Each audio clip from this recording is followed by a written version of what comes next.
आणि खरंच सगळ्यांना घाबरवून टाकणाऱ्या एका विषयावर बोलणार आहोत. काल इंडियन एक्सप्रेस नावाच्या एका वर्तमानपत्राने एक बातमी केली की HDFC बँक या बँकेने कॅमोफ्लाज करून, त्यांचा शब्द होता कॅमोफ्लाज करून, एक अतिशय गंभीर अशी गोष्ट केली. आता ही गंभीर गोष्ट काय आहे की समजा तुम्ही मी आपण फिक्स डिपॉझिट बँकेमध्ये जमा करतो त्याच्यावर एक फिक्स डिपॉझिटचा फिक्स्ड इंटरेस्ट रेट असतो. मग आपण ते 1 महिन्यासाठी केली, 6 महिन्यासाठी केली, 1 वर्षासाठी केली, तर तो इंटरेस्ट रेट RBIच्या सांगण्यामुळे बदलत जातो. त्यांची एक फिक्स्ड सिस्टम असते की मग ते तुम्ही असो, मी असो, प्रधानमंत्री असो, सगळ्यांना समान असतो. तर MSRDC यांनी, म्हणजे महाराष्ट्राची जी एक मोठी ऑर्गनायझेशन आहे, जे एक मोठं डिपार्टमेंट आहे, त्यांना त्यांचे पैसे ठेवायचे होते. कसले पैसे होते हे? तर लँड ॲक्विजिशनसाठी. आता समजा एखादा रस्ता, एखादा हायवे, एखादा काही बनवायचं असेल तर त्याच्या लँड ॲक्विजिशनसाठी त्यांना एक फंड येतो. तो फंड त्यांच्याकडे काही काळ असतो, तो वितरित करण्याच्या आधी.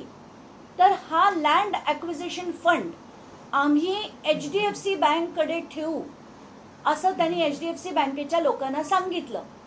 बरं, तो ठेवण्यासाठी आम्हाला तुम्ही किती टक्के इंटरेस्ट द्याल असं विचारलं गेलं आणि त्याच्यात त्यांना सांगितलं गेलं की 3.5% हा RBIने दिलेला रेट आहे, तर आम्हाला त्याच्यावर काही देता येणार नाही.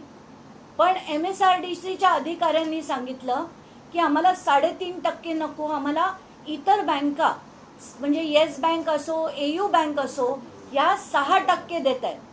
आता तुम्ही त्याच्यावर काही देत असाल तर आम्ही तुमच्याकडे ठेवू. आता हे खरं होतं, दाखवलं गेलं नाही माहिती. HDFC बँकेने काय सांगितलं की तुम्हाला 6% पाहिजे, आम्ही तुम्हाला 6.1% देऊ. देता येतं का कायद्याने? देता येत नाही. RBIचा कायदा म्हणतो 3.5%च्या वर रेट देता येत नाही. पण काय झालं, त्याच्यात सगळे कायदे मोडून जे जगदीशन म्हणून त्यांचे CEO होते आणि एक संतानम म्हणून होते, त्यांनी एक मोठं कट केला. आणि तो कट काय होता, त्यांनी 4 वेंडर्सना म्हणजे 4 लोकांना बोलवून त्यांना सांगितलं की तुम्ही हा खर्च HDFCच्या मार्केटिंग थ्रू झाला असं दाखवा. आणि तसं दाखवलं गेलं. वेंडर्सना रोड सेफ्टी अवेअरनेस कॅम्पेन, म्हणजे रस्त्यावर चालताना सुरक्षा कशी करावी, अशा ह्याच्या हेडिंग खाली पैसे ट्रान्सफर केले गेले. पैसे HDFC बँकेने कसे केले, आता हे फार महत्त्वाचं आहे.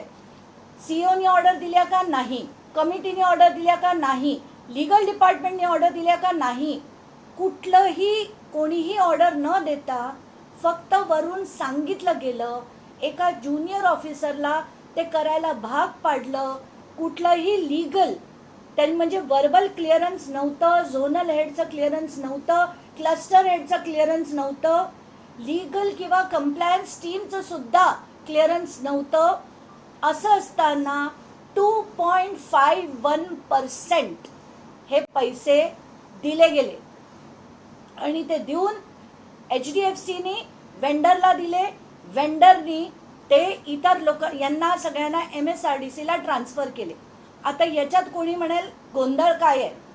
45 कोटी त्यांनी दिले असा व्हिजिलन्स रिपोर्ट आलाय.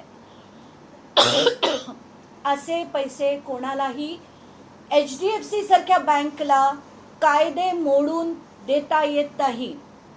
तात्काळ याच्यावर खरं RBIची कारवाई व्हायला हवी होती, सेबीची कारवाई व्हायला हवी होती. कारण HDFC बँक हे एक लिस्टेड स्टॉक आहे.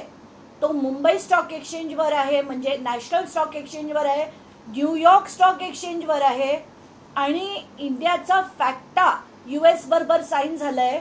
म्हणून त्यांना अतिशय हे सगळं केअरफुली त्यांच्या कंप्लायन्सच्या बाहेर जाऊन कुठल्याही बँकेला असे व्यवहार करता येत नाही. तर हा HDFC बँकचा अतिशय मोठा फ्रॉड असं HDFC बँकनी केलंय. आणि हेच जेव्हा 18 मार्चला अत्यान्यू चक्रवर्ती नावाचे त्यांचे जे अतिशय मोठे ऑफिसर होते ते म्हणाले की त्यांनी तात्काळ राजीनामा दिला होता. तो राजीनामा दिल्यानंतर ऑडिटमध्ये ही इन्क्वायरी निघाली. ऑडिटच्या क्वेरीनंतर एक विजिलन्स कमिटी बसवली गेली आणि विजिलन्स कमिटीचा रिपोर्ट आहे की हे सगळं चुकीच्या पद्धतीने पैसे ट्रान्सफर करून MSRDCला दिले गेले. आता आपल्या MSRDCचा काय रोल त्याच्यात? आत्ताच्या घटकेला MSRDC म्हणते हे पैसे आमच्याकडे आले आणि ते जमा झालेत, पण मला जी भीती आहे की हे पैसे MSRDCनी जमा केलेले नाहीत. आणि अनिल कुमार गायकवाड जे आधी महाराष्ट्र सदनच्या स्कॅममध्ये सस्पेंडेड ऑफिसर होते ते आता MSRDCच्या उच्च पदावर आहेत, सगळ्यात सर्वोच्च पदावर आहेत. आणि ते आणि त्यांचे इतर सगळे जे ऑफिशियल्स, सिनियर ऑफिशियल्स आणि मंत्र्यांनी हे सगळं आता क्लॅरिफिकेशन देणं गरजेचं आहे. आताच्या घटकेला महाराष्ट्र सरकारने तात्काळ, कारण भ्रष्टाचाराची सगळ्या सीमा आपण ओलांडल्या आहेत. आत्ताच्या घटकेला एकानंतर एक रोज नुसता भ्रष्टाचार भ्रष्टाचार भ्रष्टाचार. खरंच थकलो काढून आता. मला तर खरं गंमत अशी वाटते की विरोधी पक्षाने काल सकाळी हा रिपोर्ट आल्यानंतर काहीच विरोधी पक्ष बोलला नाहीये. हे खरं अतिशय शॉकिंग आहे. कारण बँकिंग सिस्टम जिथे आपण सामान्य माणूस आपला सगळा पैसा ठेवतो, फिक्स डिपॉझिट काही होऊ नये म्हणून ठेवतो, त्या बँका सुद्धा जर अशी गैरकृत्य करत असतील ते अतिशय गंभीर आहे. हा भाग 1 आणि भाग 2 म्हणजे MSRDC सारखे डिपार्टमेंट्स असं चुकीचं केलेला पैसा घेतायत. आणि तो आत्ता खरं माझी जी भीती आहे की तो पैसा MSRDC खरं आला की नाही हे MSRDCनी जाहीरपणे पत्रकार परिषद घेऊन त्याचे आकडेवारी जाहीर करावी. नाहीतर याच्यावर तात्काळ FIR करून इन्व्हेस्टिगेशन करून, कारण हे सगळंच्या सगळं फ्रॉड आहे. त्याच्यात कुठले कुठले सेक्शन लागतात तर चीटिंग, क्रिमिनल कॉन्स्पिरसी, कारण याच्यात खूप सिनियर ऑफिशियल्सनी एकत्र मिळून ठरवलंय. त्याच्यात तिसरं म्हणजे फोर्जरी का? कारण पैसा होता तो त्यांना इंटरेस्ट म्हणून द्यायचा होता, पण तो थेट देता येत नाही म्हणून वळवून त्याला मार्केटिंग टीमकडे दिला, 4 वेंडर्सकडे दिला. त्या 4 वेंडर्सकडे दाखवलं की हा पैसा आम्ही रोड सेफ्टी कॅम्पेनसाठी देतोय आणि त्या रोड सेफ्टी कॅम्पेनमधला पैसा हा गपचूपपणे MSRDCकडे वळवण्यात आला ॲडिशनल इंटरेस्ट म्हणून. हे सगळंच्या सगळं फोर्जरी आहे. याच्यासाठी GST बिल्स रेज केली गेली खोटी, पण कुठल्याही रोड सेफ्टी कॅम्पेनवर खर्च केलेला नव्हता. हे मार्केटिंग कॅम्पेन नव्हतं. CSR, खरं तर ही CSR ॲक्टिव्हिटी HDFCची होती, पण ती मार्केटिंग दाखवून पैसा वळवून हा सगळा पैसा वापरला गेला. त्यात म्हणून ही फोर्जरी देखील आहे. Criminal breach of trust of people like us, म्हणजे आपण सामान्य जनता जी त्यांच्याकडे फिक्स डिपॉझिट ठेवत होती या आशेने की ही बँक चांगलं काम करेल आणि या बँकेनी ब्रीच ऑफ ट्रस्ट म्हणजे आपली जी एक ट्रस्ट होतं, जी एक फेथ होती त्या बँकेवर, त्याचा त्यांनी ती मोडीत काढली आहे. म्हणून त्यांच्यावर क्रिमिनल ब्रीच ऑफ ट्रस्ट हे देखील लागतं. RBIने त्यांच्यावर इमिडिएट ॲक्शन घेणं गरजेचं आहे. सेबीने त्याच्यावर इमिडिएट ॲक्शन घेणं गरजेचं आहे. मला कुठलाही पॅनिक कॉल द्यायचा नाही आहे, पण जे HDFC बँकने आज केलंय, तर काल CNBC नावाच्या एका चॅनलने असंही सांगितलंय की बऱ्याचशा बँका असं सगळं करतायत. हे ऐकून मला अतिशय धक्का बसला आणि कुठेतरी हे थांबण्यासाठी आता तरी या सरकारने काहीतरी करावं अशी मी हात जोडून विनंती करते. याच्यातला विजिलन्स रिपोर्टवर FIR दाखल करून जगदीशन आणि संगनाथन का काय नाव त्यांचं, त्या दोघांवर FIR झाला पाहिजे. याची इन्व्हेस्टिगेशन झाली पाहिजे. MSRDCच्या गायकवाडना तात्काळ सस्पेंड करून त्यांच्यावर इन्क्वायरी करायला हवी की असा गैरकृत्यातला पैसा आला का, आला असेल तर MSRDCने घेतला कसा, आणि MSRDCने घेतला नसेल, त्यांच्या खात्यात आला नसेल तर हा कोणी कोणी खाल्ला, या सगळ्या गोष्टी बाहेर आल्या पाहिजे. मुद्दा नंबर 2, आत्ताच्या घटनेला मला असं कळतंय की हायकोर्टामध्ये, औरंगाबाद हायकोर्टात 2 पिटिशन्स चालू होत्या आणि त्याच्यापैकी रिट पिटिशन 5324 ऑफ 2026 याच्यात एक ऑर्डर देखील झाली आहे. आता त्या ऑर्डरला मधला महत्त्वाचा भाग, आता हे काय होतं, केस अशी होती की आपली जे रॅशनचा माल इकडनं तिकडे पोचवण्यासाठी ट्रान्सपोर्ट कंपनीज असतात, यांना त्याच ट्रान्सपोर्ट कंपनीजना पुन्हा पुन्हा तीच कॉन्ट्रॅक्ट्स मिळत होती असा आरोप होता. आता त्या आणि बाहेरच्या कोणाला आत येऊ दिलं जात नाहीये. टेंडर प्रोसेसमध्ये अशा काही अटी शर्ती बदलल्या जातात की त्याच्यात इतर कोणाला भाग घेता येत नाही असे आरोप करून काही एक रिट पिटिशन होती.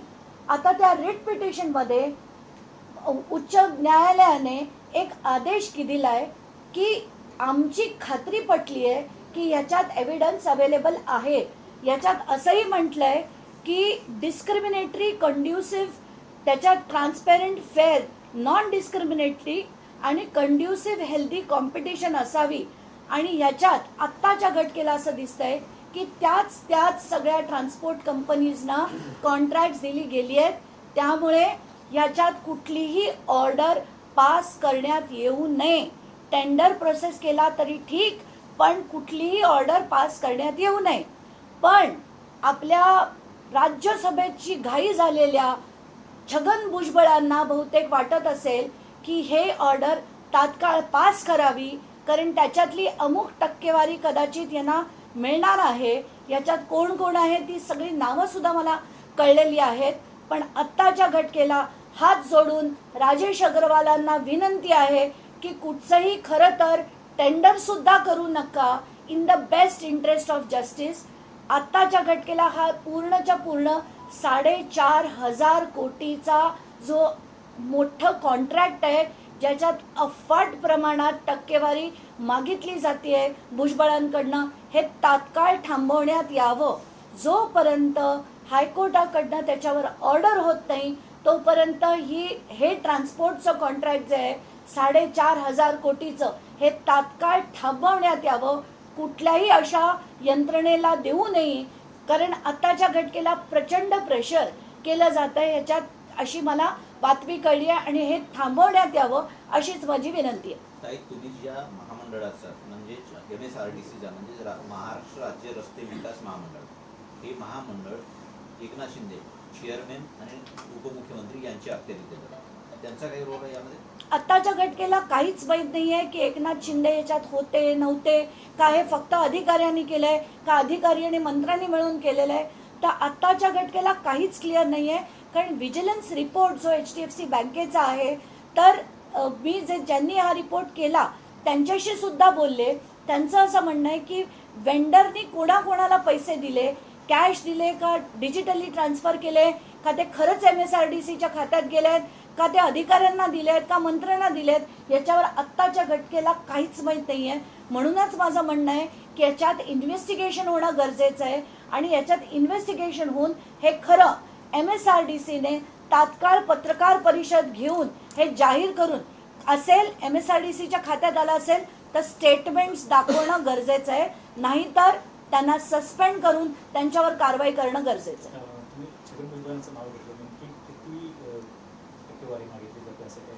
नाही, आत्ताच्या घटनेला खूप मोठी आहे, पण उगाचच काही आकडे फेकणं ही माझा स्वभाव नाही तो. पण 4,500 कोटीचं ते टोटल कॉन्ट्रॅक्ट आहे, जे जवळजवळ 22 ते 26 वर्ष त्याच लोकांना दिलं जातंय. आणि हे का होतंय, आणि हा पॅटर्न हा सगळ्या महाराष्ट्रातल्या सगळ्या टेंडर्समध्ये आहे. म्हणूनच हे सगळं मोडून काढणं गरजेचं आहे. इतर लोकांना जर आपण म्हणतो संधी मिळाली पाहिजे, आता ती संधी ते योग्य असतील तर मिळाली पाहिजे. पण मुद्दा असा की हे टक्केवारीचं सगळं जी घाण आता करून ठेवली आहे महाराष्ट्रात, ही नक्कीच बंद झाली पाहिजे. धन्यवाद. काही काही वेगळे प्रश्न आहेत. त्यात सगळ्यात महत्त्वाचं म्हणजे हे वेगळा रोल करा. ते विजय वडेट्टीवार म्हणतायत की इंधनाचा तुटवडा होणाऱ्या लोकांनी गुंतवणूक करू नये, त्यांनी पैसे सांभाळून ठेवावे. फॅक्ट आहे. एक- हां रोल हा. खराचा प्रकार मागच्या 3 महिन्यापासून महाराष्ट्र धुमाकूळ घालते. याच्यातच आता महाराष्ट्र फाईल नावाचा सिनेमा चर्चेत आलेला आहे. त्याच्यात जी रुपाली चाकणकरांची भूमिका आहे त्याच्यात दीपाली सय्यद कास्ट असेल असं म्हटलं जातं. पण या कास्टिंगची चर्चा सुरू होताच दीपाली सय्यदला आणि त्या प्रोड्युसरला जे ते धमकीचे फोन येऊ लागलेले महिला म्हणून. आणि या सगळ्या प्रकरणात तुम्ही नेहमी बोलत आले. आता या धमकीच्या फोनवर तुमची भूमिका काय? नाही, आत्ताच्या घटकेला मला खरंच त्याच्याबद्दल काही माहीत नाही आहे, त्यामुळे मी उगाचच बोलणार नाही. पण खरं असं काही आलं असेल तर मला अजिबात कल्पना नाही. दीपाली सय्यदनी स्वतः याची ग्वाही दिलेली आहे. बट मला खरंच माहीत नव्हतं. मला इनफॅक्ट आधी सांगितलंच त्या एवढं ब्रीफ नाही प्रॉपर. काही इंधन दरवाढ होते आणि 170 रुपयापर्यंत पेट्रोल डिझेल जाईल असं विजय वडेट्टीवार म्हणताय. एकंदरीत कसं पाहता? नाही, आत्ताच्या घटकेला इंधनाची परिस्थिती जी आहे ती अतिशय वाईट आहे. कारण आपल्यावर 76 दिवस, आता निर्मला सीतारामन यांनी एक विधान केलं. त्यांनी असं सांगितलं की 76 दिवस हा सगळा भार हा शासनाने झेलला आणि आता त्यातला थोडासाच भार आम्ही लोकांवर टाकत आहोत. आणि एकानंतर एक 3दा पेट्रोल आणि डिझेलचे दरवाढ झाली. तर याच्यात खरी दरवाढ खरं तर 25 रुपयाच्या पेक्षा जास्त होणं अपेक्षित होतं. पण सरकारने काय ते लोकांवरचं प्रेम होतं म्हणून केलेलं नाही. त्यांना निवडणुका लढायच्या होत्या, निवडणुका जिंकायच्या होत्या. मग ती बंगाल असो, तामिळनाडू असो, केरला असो, त्याच्यासाठी त्यांनी थांबून धरलं होतं. पण आताच्या घटकेला जेवढा त्याचा बॅकलॉग झालाय तो जवळजवळ 1000 कोटी दिवसाचा होता. तो आता जनतेवर थोपण्यासाठी ही दरवाढ आता दर 2-3 दिवसाआड सुद्धा कदाचित करण्यात येईल. आणि जर आज वडेट्टीवार म्हणाले असतील तर त्यांना कदाचित 170चा आकडा कुठून आला मला माहीत नाही. पण हा आकडा अतिशय मोठा होणार आहे याच्यात शंका नाही. त्याच्यात अनेक बिझनेसेस स्लो डाऊन होतील, अनेकांच्या नोकऱ्या सुद्धा त्याच्यात अफेक्ट होतील अशी आता बरीच काळजी अगदी मोठ्या मोठ्या इकॉनॉमिस्टना वाटते. आणि मग ते अरविंद सुब्रमण्यम असो, सुरजित भल्ला असो, त्या सगळ्यांनी ती पदोपदी मांडलेली आहे. आणि आत्ताच्या घटकेला उगाच पॅनिक नाही, पण सगळ्यांनी आपले पैसे जपून वापरावे असं नक्कीच सांगण्यात येते.